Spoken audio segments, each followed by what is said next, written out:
लाल मार्ग अरीफ के पैरों के नीचे धीरे धीरे चमक रहा था। ये किसी साधारण रास्ते की तरह नहीं था। हर कदम पर मिट्टी के भीतर से प्रकाश उभरता, फिर धीरे धीरे बुझ जाता, मानो कोई सोई हुई शक्ति उसके स्पर्श को पहचान रही हो। अरीव महसूस कर रहा था कि ये भूमि उसे स्वीकार भी कर रही है और परख भी रही है। उसके पीछे लाल द्वार अब केवल एक धुंधला साया था, जैसे वो उसी क्षण किसी और संसार में विलीन हो चुका हो। आकाश एक विचित्र दृश्य था। वो स्थिर नहीं बल्कि बहता हुआ लगता था। अनगिनत लाल धाराएं ऊपर कहीं दूर से नीचे गिरती, फिर धुंध की तरह हवा में तैर जाती। उन धाराओं में रक्तकणों की चमक थी, जो दूर से सितारों की तरह दिख रही थी, पर पास जाने पर किसी अग्नि जैसी ऊर्जा से भरी प्रतीत होती थी। हवा में एक गहरी प्रतिध्वनि थी। वो प्रतिध्वनि किसी जीव की नहीं, इस पूरे लोक की थी। वो कहती प्रतीत होती थी, धारक, यहां से तेरी परीक्षा शुरू होती है। अरीफ का हृदय धीमा नहीं पड़ा। उसके भीतर वो ज्वाला थी जो क्रिम्सन वॉइड से निकलते समय जागी थी। वही शक्ति, वही लपट, वही अनजानी धड़कन जो उसे आगे खींच रही थी। उसने मुट्ठी बांधी और आगे बढ़ा। अचानक उसके कानों में कोई हल्की सरसराहट पड़ी। वह रुका। उसने पीछे देखा, कोई नहीं था, लेकिन उसकी छाया कुछ क्षण के लिए उसके आकार से अलग होकर लंबी हो गई, फिर वापस उसके पैरों तक सिमट गई। ये साधारण छाया नहीं थी, इस लोक की छाया जीवित थी। तभी हवा में हल्की हंसी गूंजी, धीमी, ठंडी, पर किसी गहरी सुंदरता से भरी हुई। अरीव ने आवाज की दिशा में देखा। वहां वह थी, छायापथ की युवती। वो इस बार किसी पत्थर पर नहीं, न जमीन पर खड़ी थी, बल्कि हवा में कुछ ऊपर तैर रही थी।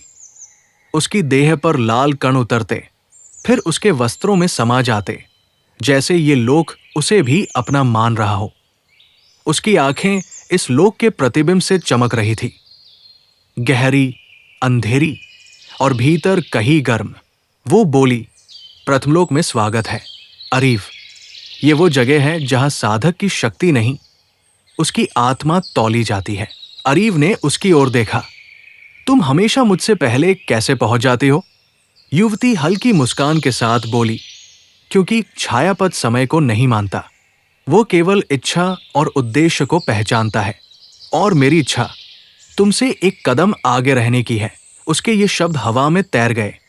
न चुनौती, न घमंड, बस एक शांत घोषणा। अरीव उसके स्वर से ये समझ नहीं पा रहा था कि वो मित्र है, मार्गदर्शक है, या स्वयं एक परीक्षा। अचानक धरती ने गहरा कंपन छोड़ा। वो कंपन केवल जमीन तक सीमित नहीं था, वो हवा में, आकाश की लाल धाराओं में और पूरे लोक की नसों में फैल गया। अरीव ने आगे देखा। लाल धूल ऊपर उठ रही थी। वो गोलाकार घूमने लगी और फिर उसमें से एक विशाल आकृति उभरने लगी। धीरे धीरे उसका रूप स्पष्ट हुआ। एक विशाल प्रहरी। उसकी देह पत्थर की थी, पर उस पर बहती हुई लाल रेखाएं लावा जैसी थी। उसकी आंखें दो काले खड्ड जैसे, जिनमें भीतर किसी अग्नि की धड़कन चमक रही थी। उसके हर कदम से धरती फटती गई, जैसे उसकी उपस्थिति ही इस लोक की परीक्षा हो। युवती की आवाज हवा में गूंजी, ये प्रथमलोक का पहला प्रहरी है। ये तेरी शक्ति नहीं देखेगा, तेरी भावना देखेगा। डर, क्रोध, संकल्प। जिसमें तू स्थिर रहेगा, वही तेरे वार का रंग तय करेगा। अरीव ने गहरी सांस ली। वो प्रहार के लिए तैयार हुआ, पर उसके भीतर एक नई लहर उठी, रक्त रूपांतरण की। उसकी हथेलियों के पास लाल धुंध इकट्ठी हुई और उसकी नसें हल्की चमकने लगी। प्रहरी ने दहाड़ लगाई। वो ध्वनि अरीव के भीतर तक उतर गई, जैसे किसी ने उसकी आत्मा पर प्रहार किया हो। अरीव ने धीरे से कहा, तो आ ही जाओ, मैं भी देख लूं कि मेरी भावना क्या रंग लेती है। प्रहरी आगे बढ़ा और पूरा प्रथमलोक कांप उठा। भाग एक समाप्त। प्रहरी की दहाड़ जैसे किसी प्राचीन पर्वत की गर्जना हो, धीमी, भारी, पर इतनी विशाल कि उसके कंपन से हवा भी टूटती महसूस हो रही थी। लाल धूल उसके चारों ओर घूम रही थी और उसके कदम पड़ते ही धरती में अग्निसी रेखाएं उभरकर दूर तक फैल जाती थी। ये कोई साधारण जीव नहीं था, ये प्रथमलोक की इच्छा का रूप था, वो इच्छा जो साधक की आत्मा परखने उठती है। अरीव स्थिर खड़ा रहा। उसकी नसों में रक्त रूपांतरण की धड़कन तेज होने लगी। उसकी हथेलियों पर लाल धुंध चमकने लगी, मानो उसका रक्त स्वयं युद्ध के लिए तैयार हो रहा हो। हवा उसके चारों ओर धीरे धीरे घूमने लगी, जैसे ये संसार उसे इस संघर्ष का केंद्र मान रहा हो। युवती हवा में कुछ ऊपर तैरती रही। उसकी आंखें प्रहरी पर नहीं, अरीव पर थी, गहरी, अटूट और भीतर अजीब सी जिज्ञासा लिए हुए। वो बोली, प्रथमलोक केवल शक्ति नहीं देखता, ये देखता है कि शक्ति का भार कौन उठा सकता है। भावना अस्थिर हुई तो प्रहार कमजोर होगा, भावनाएं संतुलित हुई तो रूपांतरण अपना असली रंग लेगा। अरीव ने पूछा, अगर भावना ही शक्ति है तो फिर डर भी हिस्सा है? युवती हल्के से मुस्कुराई। डर शक्ति का जन्म स्थान है, पर डर को लेकर आगे बढ़ना यह दुर्लभ है। प्रहरी ने कदम बढ़ाया। उसके कदमों में सेनासी भारी थरथराहट थी। उसने भुजाएं उठाई, लाल लावा नसों में ऊपर चढ़ गया और उसने ऐसा प्रहार किया कि हवा का रंग बदल गया। अरीव ने बाहें उठाई, रक्त धुंध एक पल में जमकर लाल कवच में बदल गई। प्रहार उस पर गिरा, ध्वनि इतनी भारी कि हवा फट गई। कवच नहीं टूटा, पर अरीव पीछे खिसक गया। जमीन फट गई, उसकी नसों में उबाल उठा, पर निगाहें स्थिर रही। वो बोला, अगर शक्ति बढ़ रही है तो मैं भी पीछे नहीं रहूंगा। उसकी हथेलियां खुली, लाल अग्निरेखाएं उंगलियों के चारों ओर घूमने लगी। रक्तधार इस बार गहरी, भारी और अधिक जीवित लगी, मानो उसकी भावना और शक्ति एक दूसरे में घुल रही हो। युवती की आंखों में चमक उभरी। ये तीसरी लहर है। ये रूप तभी जागता है जब साधक अपनी सीमा स्वीकार करता है। तुम सीमा देख चुके हो, अब उसे तोड़ो। प्रहरी फिर बढ़ा, इस बार तेज, जैसे वो भावना भाप चुका हो।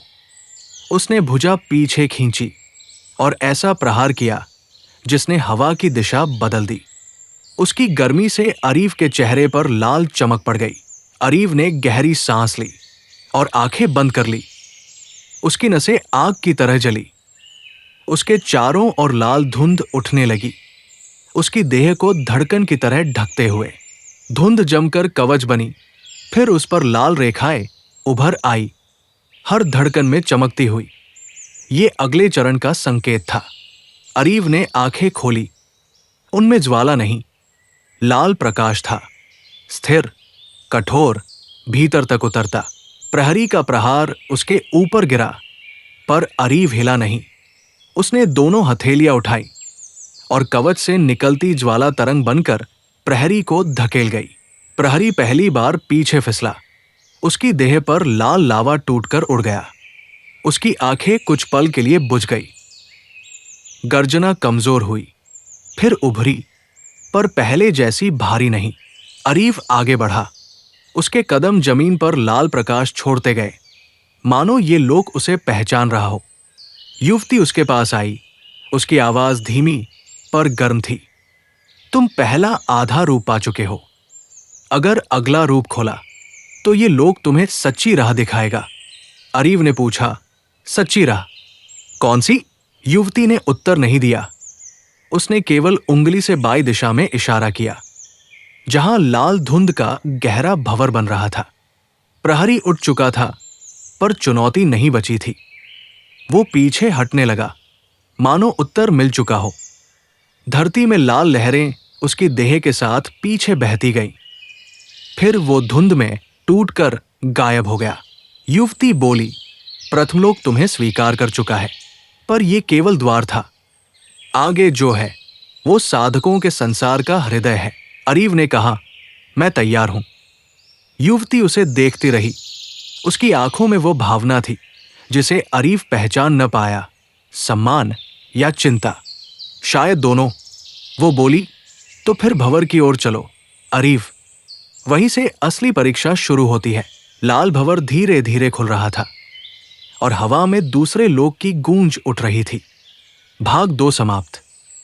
लाल भंवर अरीव के सामने किसी दैत्य की आग की तरह घूम रहा था, धीमा, भारी और भीतर से किसी गहन शक्ति की धड़कन छोड़ता हुआ। उसकी हर घूमती परत में एक अजीब सी चमक थी, मानो उसमें असंख्य रेखाएं किसी प्राचीन लिपि की शैली में बह रही हों। यह केवल एक मार्ग नहीं था, यह किसी दूसरे संसार का द्वार था।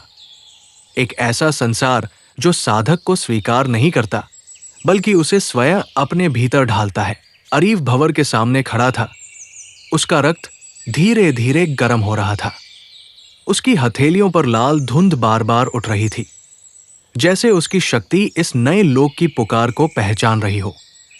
उसकी सांसों में अब साधारण हवा नहीं, बल्कि किसी गहरी धड़कन का कंपन था। यह कंपन उसे आगे बढ़ने को कह रहा था, जैसे उसके भीतर का रक्त किसी भूली हुई प्रतिज्ञा को याद कर रहा हो। युवती उसके पास आकर हवा में उसके बराबर तैर गई। उसकी आंखों में इस बार स्थिरता थी, कोई रहस्य नहीं, कोई खेल नहीं। उसने धीमे स्वर में कहा, यह भंवर साधकों का दर्पण है। इसमें प्रवेश करते ही तू अपने भीतर छिपी हर परत का सामना करेगा। जो भागेगा वो नष्ट होगा, जो टिकेगा वही आगे बढ़ेगा। अरीव ने पूछा, क्या तुम भी इस भंवर से गुजरी हो? युवती ने सिर झुकाया, हां, पर मेरा मार्ग अलग था। मेरा मार्ग छाया से होकर जाता है और तुम्हारा मार्ग रक्त से। दोनों का भार अलग है। अरीव कुछ कहना चाहता था, पर भंवर अचानक तेज घूमने लगा, जैसे उसकी उपस्थिति ने भंवर को उत्तेजित कर दिया हो। भारी हवा उसके चारों ओर उठी और पहली बार अरीव को यह महसूस हुआ कि यह मार्ग सरल नहीं, यह मार्ग जीवित था और उसे परखने को तैयार। अचानक जमीन कांपी, भंवर के नीचे की धरती फटी और उससे एक साया उठा। पहले वो धुंध था, फिर उसका रूप साफ हुआ। एक लंबा, पतला, बहता हुआ साया, जिसकी आंखें 2 जलते हुए निशानों जैसी थी। उसका शरीर बहकर फिर सख्त हो जाता, मानो वो एक ही समय में कई रूप धारण कर रहा हो। युवती की आंखों में पहचान आई, ये दर्पण साया है। ये तभी प्रकट होता है जब साधक के भीतर कोई प्रश्न अधूरा रह गया हो। अरीव ने उसे देखा और साया उसी क्षण उसकी आकृति में बदल गया। चाल, आंखें, सांस, सब अरीव जैसे। फर्क बस इतना कि उसकी आंखों में कोई रोशनी नहीं थी, सिर्फ गहरा अंधकार। अरीव ने कहा, ये मैं हूं? युवती बोली, ये वो रूप है जिससे तू डरता है, जो शक्ति चाहता है पर भावना नहीं। साया आगे बढ़ा। उसके कदम जमीन पर नहीं पड़ते थे, पर हर कदम पर नीचे काली दरार उभरती थी। वो बिना आवाज अरीव के सामने आ खड़ा हुआ। अरीव ने हथेलियां उठाई, लाल धुंध इकट्ठी हुई। उसी क्षण साया ने भी वही किया। दोनों की धुंध, गति, चमक, सब एक। ये प्रतिबिंब नहीं, चुनौती थी। साया ने अचानक प्रहार किया। धुंध की धार हवा चीरती अरीव तक पहुंची। अरीव ने कवच बुलाया। बाहों पर लाल रेखाएं चमक कर कवच बनी। प्रहार टकराया, चिंगारियां उठीं, हवा लाल लपटों से भर गई। अरीव पीछे खिसका, पर संभल गया। उसने रक्तधार बढ़ाई। साया ने वही वार दोहराया। दोनों वार टकराए, लाल ज्वाला फटी और चारों ओर फैल गई। युवती दूर से देख रही थी। वो बोली, याद रखो, ये तुझसे शक्ति नहीं छीनता, ये तुझे तेरी अनिश्चितता से हराने आता है। यदि तू भीतर डगमगाया, ये तुझे निगल लेगा। अरीव ने सांस ली, कवच चमका। उसने आगे कदम बढ़ाया, साया भी बढ़ा। अब कोई दूरी नहीं, केवल भीतर का अंतर बचा था। अरीव ने ऊर्जा खींची, नसों में लाल ज्वाला दौड़ी और हथेलियों से निकली। इस बार उसकी धार शक्ति नहीं, संकल्प थी। वार साया पर पड़ा। वो 2 हिस्सों में बंटा, पर अगले क्षण दोनों फिर एक हो गए। युवती फुसफुसाई, ये तुझे तब तक नहीं छोड़ेगा जब तक तू अपने भय को पहचान नहीं लेता। अरीव ने आंखें बंद की। उसे लीरा का हाथ याद आया, वो विश्वास, वो आग, वो प्रेम। उसे टारन की चिंता, कायर्स का सम्मान याद आया, और उसे वो स्वयं याद आया जो वो बनना चाहता है, न वह जिसे उसका भय बना रहा है। उसने आंखें खोली। अब उनमें ज्वाला नहीं, लाल शांति थी। उसने हाथ उठाया और धुंध नहीं, बल्कि एक लाल तरंग उसके भीतर से निकली। वो तेज नहीं, पर अटल थी। तरंग साया से टकराई, वो कांपा, उसकी आंखों से अंधकार झड़ने लगा, और वो लाल धूल में टूटकर हवा में विलीन हो गया। अरीव स्थिर खड़ा रहा, उसकी सांसें गहरी पर संतुलित थी। युवती नीचे आई, उसके चेहरे पर पहली बार हल्की संतुष्टि थी। वो बोली, अब तू तैयार है अरीव, भंवर अब तुझे स्वीकार करेगा। भंवर खुलने लगा, और उसमें से दूसरे लोक की भारी रहस्यमयी हवा बाहर आई। अरीव ने कदम बढ़ाया, और प्रथमलोक का दर्पण पीछे छूट गया। भाग 3 समाप्त। लाल मार्ग अब पूरी तरह खुल चुका था। भंवर की परतें हवा में विलीन हो रही थी, और उनकी परछाइयां धीरे धीरे उस नए लोक के स्वरूप को उजागर कर रही थी। अरीव ने एक कदम बढ़ाया, और उसे लगा कि हर कदम पर धरती उसकी पहचान पूछ रही है। हवा का संगीत अब अधिक भिन्न था। यहाँ की धुनें युद्ध और स्मृति दोनों के बीच झूलती थी। उसने महसूस किया कि उसके कदमों के निशान मिट्टी पर नहीं, बल्कि समय के तल में छोड़ रहे हैं। भंवर के पार जो दृश्य था, वो किसी पुरानी युद्ध चित्रशाला जैसा दिखा। कांपती मूर्तियां, रक्तरेखाओं से बंधे द्वार, और हवा में तैरते सोते हुए प्रतीक। इन प्रतीकों के भीतर किसी प्रकार की चेतना रही थी, जो धीरे धीरे उसके मन की परतों को खुरचने लगी। अरीव ने सांस अंदर खींची। उसके भीतर का रक्त अब केवल आक्रामक नहीं रहा, वो चिंतनशील था, एक प्रश्न के साथ, उसे किस कीमत पर जीत चाहिए। युवती पास उड़ी। उसकी आंखों में अब कोई कड़वाहट नहीं, पर कितनी गंभीर चेतावनी थी। उसने कहा, ये लोक न केवल तेरे प्रहार की परीक्षा लेगा, बल्कि तेरे निर्णय की भी। हर निर्णय जो तू लेगा, उस लोक की गहराई में कोई नया निशान छोड़ देगा। अरीव ने पूछा, तो क्या यहां कई रास्ते हैं? उसने कहा, हां, पर वे रास्ते प्रतिज्ञाओं से बंधे हैं। एक बार चुना तो पीछे लौटना कठिन होगा। अचानक हवा के भीतर एक सूक्ष्म सा स्वर उठ गया, जैसे किसी ने किसी प्राचीन घनत्व का प्रयोग शुरू किया हो। सामने से 4 आकृतियां तैरती आईं, पर वे सधे हुए रखवालों जैसी नहीं थी। उनके आवरण पर उलझी हुई लकीरों में मानो किसी विरासत की स्मृतियां पड़ी थी। उनकी चाल धीमी पर निश्चित थी। उनमें से एक ने अपनी हथेली उठाई, और हवा में एक वृत्त बन गया, जिस पर पुरानी लिपि चलने लगी। वो वृत्त अरीव की आंखों में झांक कर कुछ कहने की कोशिश कर रहा था, पर शब्द नहीं था, केवल भाव। अरीव ने कदम बढ़ाया। उसने अपनी हथेलियां खोली और रक्तधार निकाली, पर इस बार धार ऐसी नहीं थी जो केवल काटे। ये धार जानकारी मांगती थी, उसके भीतर की गहराई, उसके रुख, उसके भय और उसके वचनों का हिसाब। धार वृत्त से टकराई। वृत्त ने धमाके की तरह एक प्रतिक्रिया दी, और अरीव के भीतर कुछ स्मृति जाग गई। वो स्मृति उसकी पहली साधना की थी, वो पहला वचन, वो पहली बार जब उसने अपनी शक्ति की जिम्मेदारी महसूस की थी।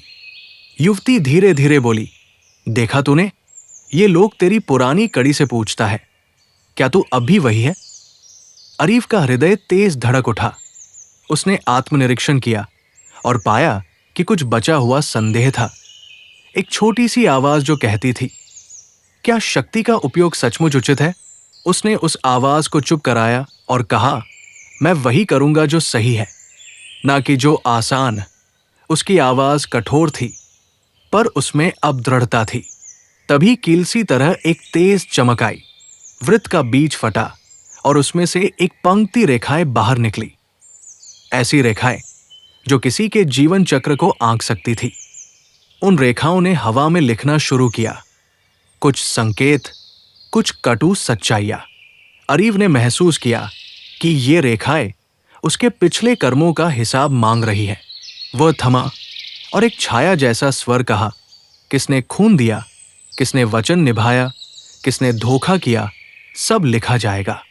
अरीव ने निश्चय से कहा, मेरे कर्म मेरी कमाई है, मैं जो भी करूंगा उसका श्रेय और दंड मैंने स्वीकार किया है।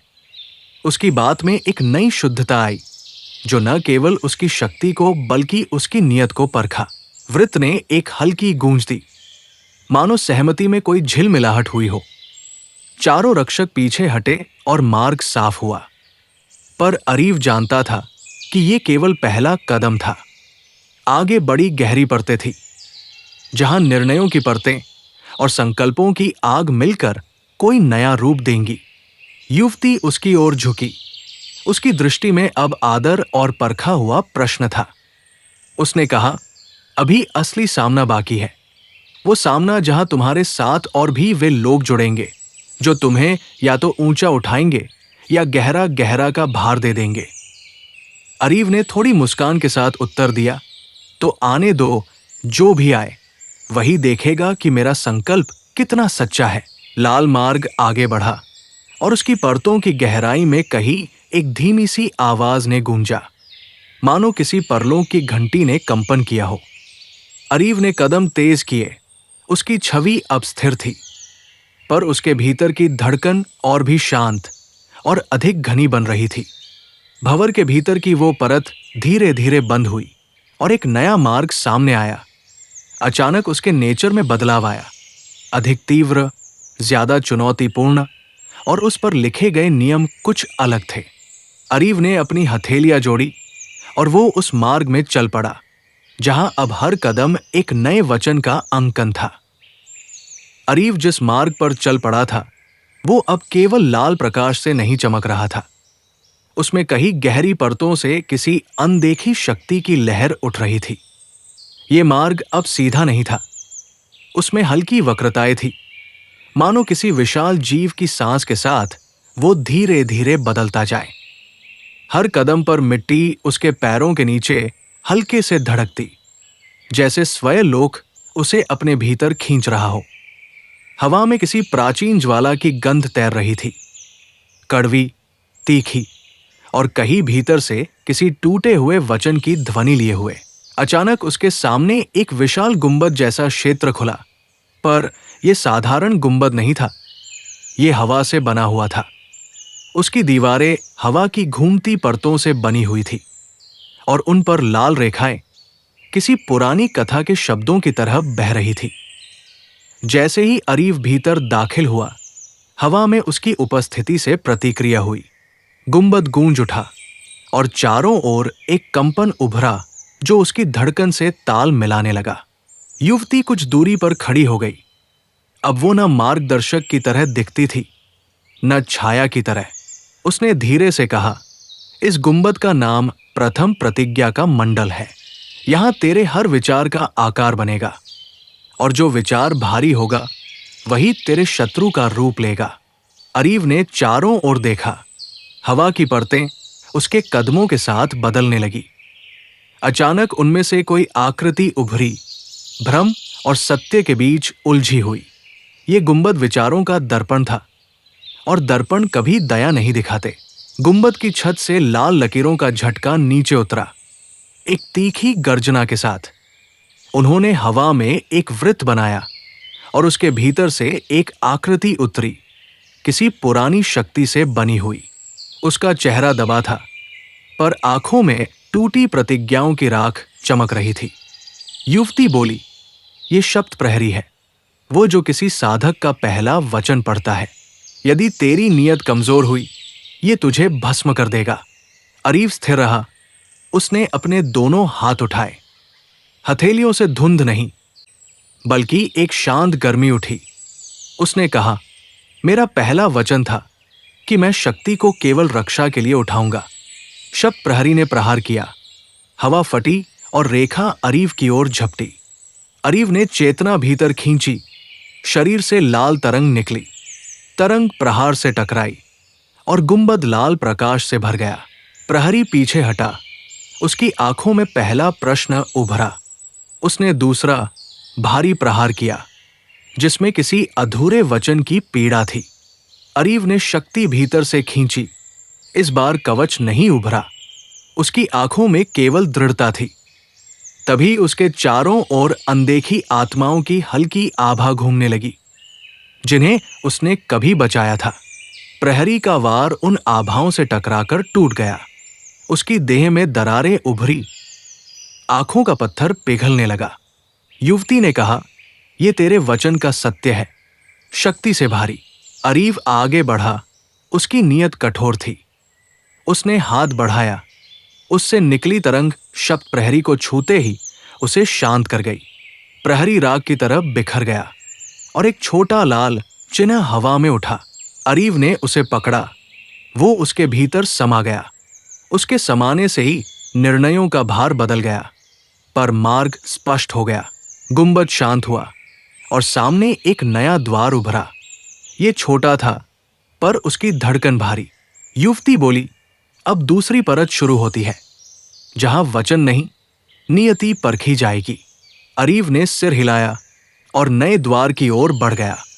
नए द्वार की ओर बढ़ते हुए अरीव को पहली बार महसूस हुआ कि ये मार्ग केवल परीक्षा लेने के लिए नहीं, बल्कि उसे बदलने के लिए बनता जा रहा है। द्वार के चारों ओर घूमती रेखाएं अब शांत नहीं थी। वे लपटें बनकर ऊपर उठ रही थी और हर लपट में किसी प्राचीन साधक की आवाज दबे स्वर में फुसफुसा रही थी। जब अरीव ने द्वार को छुआ, द्वार एक गरज के साथ खुल गया और उसके भीतर प्रकाश नहीं, अंधकार था। पर यह वो अंधकार नहीं था जो डराता है। ये वो अंधकार था जहां जन्म होता है। लोहे जैसी ठंडी हवा उसके चेहरे से टकराई। धरती दिखाई नहीं दे रही थी, सिर्फ अनंत गहराई। पर उसी गहराई से धीरे धीरे कोई धड़कन उठी, धीमी, भारी, विशाल। युवती उसके पास आ खड़ी हुई। उसकी आंखें इस बार पहली बार भय से भरी थी। वो फुसफुसाई, "ये नियति हृदय है। यहां हर साधक अपने भाग्य से आमने सामने खड़ा होता है। यहां झूठ नहीं टिकता और यहां शक्ति छुपती नहीं।" अचानक अंधकार के भीतर से लाल लपटें उभरी और उनमें से एक विशाल आकृति उठ खड़ी हुई। ये मानव नहीं था, पर दैत्य भी नहीं। उसके कंधों से धुआं उठ रहा था और उसकी छाती में एक अग्नि हृदय जल रहा था। उसकी आंखें लाल प्रकाश से जल रही थी, मानो वह किसी सदियों पुराने दुख का बोझ लिए हुए हो। युवती कांप उठी।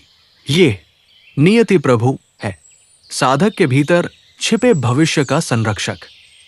ये तब तक नहीं हटेगा जब तक तू अपने भविष्य को स्वीकार न कर ले।" अरीव ने गहरी सांस ली। "मैं अपने भविष्य से भाग रहा हूं क्या?" नियति प्रभु गरजा। उसकी आवाज जैसे हजारों युद्धों की प्रतिध्वनि हो। "हाँ, शक्ति तेरे भीतर उठ चुकी है, पर तू उसे पूरा अपनाने से डरता है।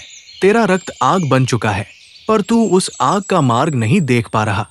अरीव के भीतर कुछ टूट गया। उसने अपना हाथ उठाया और उसके हाथ से लाल ज्वाला उठी। पर यह ज्वाला वैसी नहीं थी जैसी पहले थी। ये शांत थी, स्थिर थी, भारी थी। युवती ने देखा और उसके चेहरे पर एक ऐसी चमक उभरी जो आदर से भरी थी।